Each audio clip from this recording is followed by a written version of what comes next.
أعوذ بالله السميع العليم من الشيطان الرجيم من همزه ونفخه ونفسه بسم الله الرحمن الرحيم رب اشرح لي صدري ويسر لي أمري واحلل عقدة من لساني يفقهوا قولي نزل عليك الكتاب بالحق مصدقا لما بين يديه وأنزل التوراة والإنجيل نزل اللہ نے نازل فرمائی اتاری اللہ نے علیکا آپ پر، یعنی مخاطب کون ہے؟ مخاطب کون ہے؟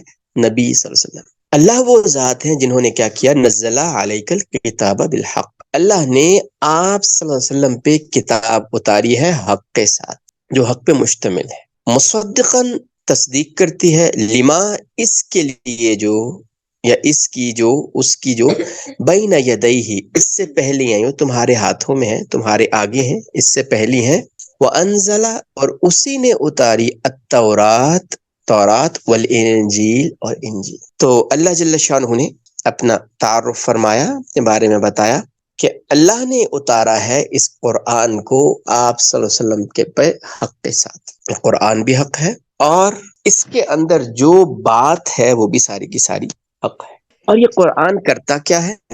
مصدقاً، تصدیق کرتی۔ دو معنوں میں تصدیق کو استعمال کیا جاتا ہے، ایک یہ کہ تصدیق کرتی ہے جو سچی باتیں تھی، جو حقیقت تھی، جو انجیل کے اندر اور تورات کے اندر، جو دو الہامی کتابیں تھی، مشہور کتابیں تھی، ان کے اندر جو حق ہے نا، اس کی تصدیق کرتی ہے۔ اور دوسری یہ ہے کہ تصدیق یہ کرتی ہے کہ ان کتابوں کے اندر یہ ذکر تھا کہ اللہ ایک نبی بھیجیں گے، اپنا کلام جن کے منہ میں ڈالیں گے اور وہ اس کو بیان کریں گے۔ لما بین یدیہ جو تمہارے پاس ہے، تمہارے ہاتھوں میں ہے، تمہارے سامنے ہے۔ وانزل التوراۃ والانجیل اور اسی اللہ نے، جس اللہ نے یہ تم پہ کتاب آپ صلی اللہ علیہ وسلم پہ کتاب بھیجی ہے، اسی اللہ نے کیا کیا، نازل کیا تورات کو بھی اور انجیل کو۔ اب یہاں پہ ایک چھوٹی سی بات کریں گے، وہ ایگزیکٹلی ایسے ہی نہیں ہے، لیکن چھوٹا سا مسئلہ آپ کو بتا دوں۔ یہاں پہ اللہ نے پہلے استعمال کیا نزل علیک الکتاب، اور پھر کہا انزل التوراۃ والانجیل۔ تو نزل اور انزلہ میں کیا ڈفرنس ہے؟ نزلہ کے بارے میں، اس کے بارے میں علماء کی مختلف رائے ہے، مفسرین کی، اور کوئی بھی ان پہ حتمی بات نہیں کرتا، یعنی کوئی قطعی رائے نہیں کرتا کہ یہ ہے، لیکن انہوں نے جو بتایا ہے کہ نزلہ بیسیکلی ہوتا ہے جب کوئی چیز بتدریج اترتی ہے، یعنی آہستہ آہستہ آہستہ جب ایک لمبے عرصے میں ہوتی ہے، اوور کورس آف ٹائم جب کوئی چیز اترتی ہے تو اس کو کہتے ہیں نزلہ۔ اور جو چیز اکٹھی اترتی ہے، تھوڑے سے ٹائم میں اترتی ہے، تو اس کو کہتے ہیں انزلہ۔ تو قرآن چونکہ 23 سال کے عرصے میں نازل ہوا، تو اس لیے اللہ نے کیا فرمایا، نزل علیک الکتاب، اے نبی صلی اللہ علیہ وسلم آپ پہ جو ہے ہم نے نازل کیا یہ کتاب۔ اور اس کی ایک چھوٹی سی ہمیں جو دلیل، انزلناہ فی لیلۃ القدر، ہم نے اتارا اس کو لیلۃ القدر میں۔ اب اکثر علماء، اکثر مفسرین کے نزدیک کیا ہے کہ لیلۃ القدر میں قرآن جو تھا وہ لوح محفوظ سے آسمانوں پہ اتار دیا گیا، اور پھر وہاں سے بتدریج نزلہ ہوا، انزلنا وہاں پہ ہوا، پھر نزلہ ہوا۔ تورات اور انجیل سے کیا مراد؟ وانزل التوراۃ والانجیل، تورات وہ احکامات تھے جو اللہ نے موسیٰ علیہ السلام کے اوپر نازل فرمائے، اور انجیل وہ والی نصیحتیں اور احکامات تھے جو اللہ نے عیسیٰ علیہ السلام پہ نازل فرمائے۔ اب جو ہمارے پاس یہاں پہ انجیل اور زبور موجود ہے ابھی کے دور میں، یہ چیز سمجھنی امپورٹنٹ ہے، یہ تورات اور انجیل وہ نہیں ہے جو اللہ نے نازل فرمایا۔ کیوں وہ نہیں ہے؟ اس کی دو وجوہات سمجھیں۔ ایک تو یہ کہ تورات اور انجیل کے اندر بہت زیادہ جو ہے وہ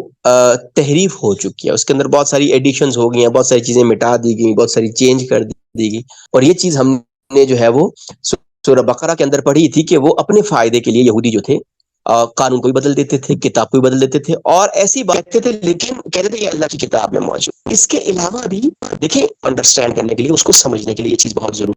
موسیٰ علیہ السلام کے اوپر جو کتاب اللہ نے جو احکامات نازل کیے وہ دو طرح کے تھے۔ ایک تو اللہ نے ان کو لوحیں دی، الواح دی، یعنی ٹیبلٹس دی ہیں جن کے اوپر احکامات لکھے ہوئے، جن کو عرف عام میں 10 احکامات کہا جاتا ہے، اور یہ 10 احکامات کا ذکر جو ہے تورات میں بھی آتا ہے، اور یہودیوں کے ہاں بھی بڑا واضح اور مقبول ہے۔ تو انہیں کو 10 کمانڈمنٹس بھی کہا جاتا ہے. تو وہ ان کو کوہ طور پہ لکھی ہوئی فارم میں دی گئی اللہ کی طرف سے، اور باقی کچھ چیزیں تھی جو اللہ نے وقتاً فوقتاً ان پہ نازل کی. اب وہ اور کچھ باتیں ایسی تھی جو موسیٰ علیہ السلام خود کرتے تھے.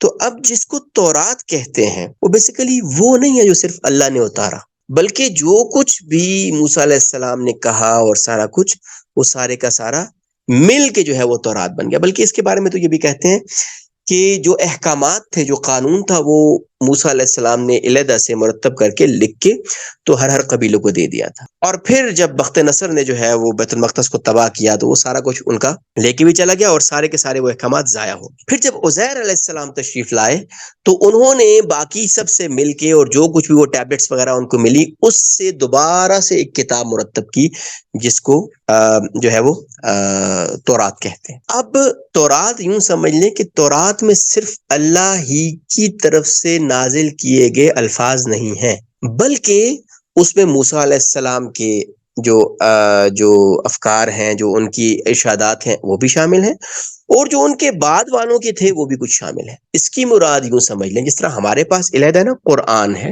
اور حدیث ہے اور صحابہ کے اقوال یا سیرت ہے، اسی طریقے سے انجیل بھی جو تھی، جو بائبل جس کو ہم کہتے ہیں، وہ بھی جو عیسیٰ علیہ السلام پہ نازل ہوئی ایگزیکٹلی ان کے ورڈز نہیں ہیں، یعنی اللہ کے ورڈز نہیں ہیں.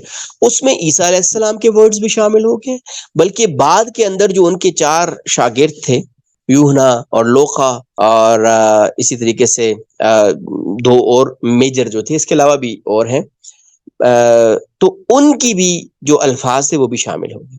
یعنی یوں سمجھ لیں کہ اس وقت جو تورات اور انجیل ہیں وہ مجموعہ ہیں، جو کچھ اللہ کے احکامات تھے اور جو کچھ نبی کے ارشادات تھے، اور اس کے علاوہ جو کہ ان کے حواریوں کے یا جو ان کے علماء تھے، ان کے کچھ ارشادات جو کہ انہوں نے قلم بند کر لی. جبکہ قرآن کے بارے میں تھوڑا سا یہ سمجھ لیں کہ قرآن جو ہے نا، یہ اپنی اصل حالت میں جیسے اللہ نے یہ الفاظ ذکر فرمائے اسی حالت میں موجود ہے.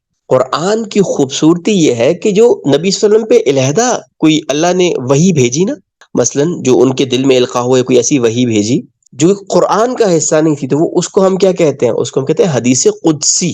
حدیث قدسی میں کہ وہ والی بات جو اللہ نے نبی صلی اللہ علیہ وسلم کی زبان سے ارشاد فرمائی یا ان کی زبان سے وہ ارشاد ہوئی. لیکن قرآن جو ہے یہ خالصتاً اللہ کے ورڈز ہیں.